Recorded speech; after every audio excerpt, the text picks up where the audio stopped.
What documents should do and be in the future? Well, for me it's back to the future and getting back to the concepts I introduced 50 years ago.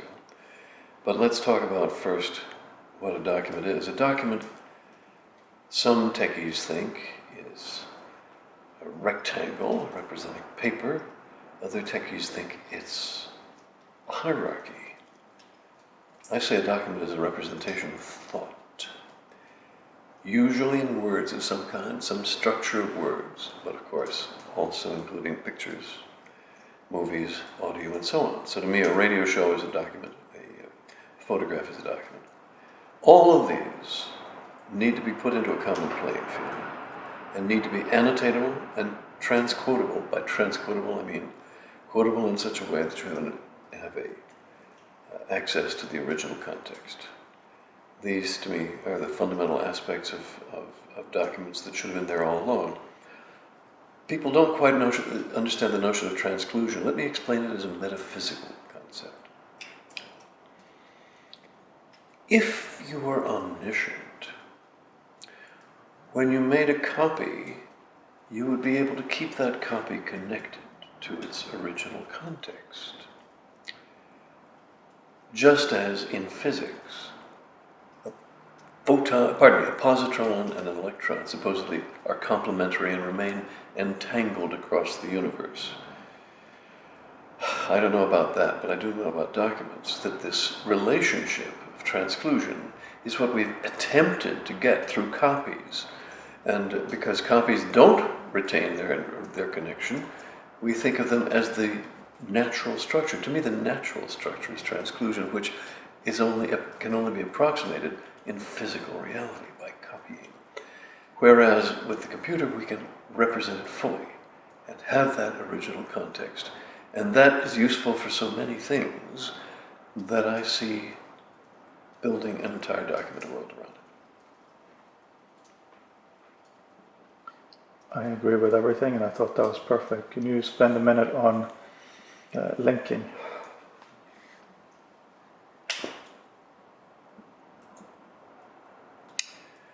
Linking can mean many things because it is entangled with the mechanism people use.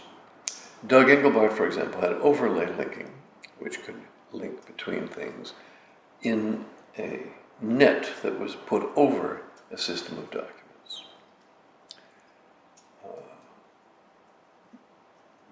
Trivial hypertext systems like Hess and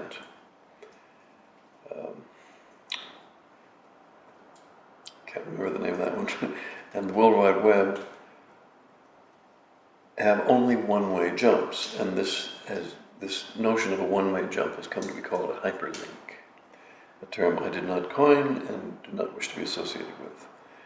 So this notion of linking is a part of the implementation of document structure in our present time. But the overlay linking that Engelbart and later Microcosm and Xanadu used makes much more sense because it doesn't restrict you to a one-way jump. It allows you to see both ends or all three ends or all four ends of a link or connection. It is therefore much more general. You can have links of any number of types.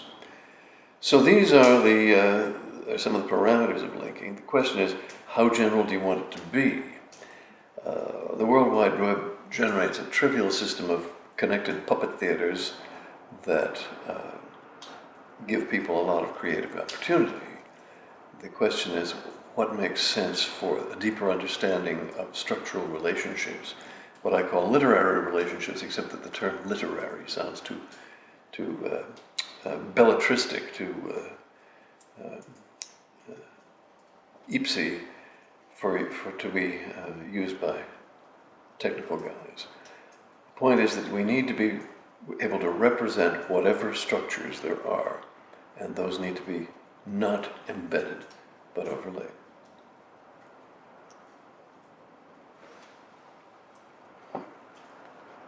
Can you remind us of what you said on that Thursday at the British Library about authors and of readers? Oh, yeah, right.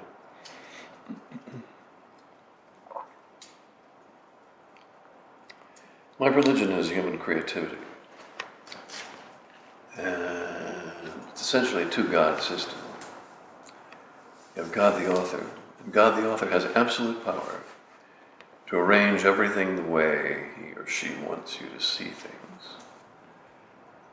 And God the reader has absolute power to tear the book in half, to throw it across the room, to rip out the pages, to fold them, to staple them, to mutilate them, or quote them transclusively so that they remain connected.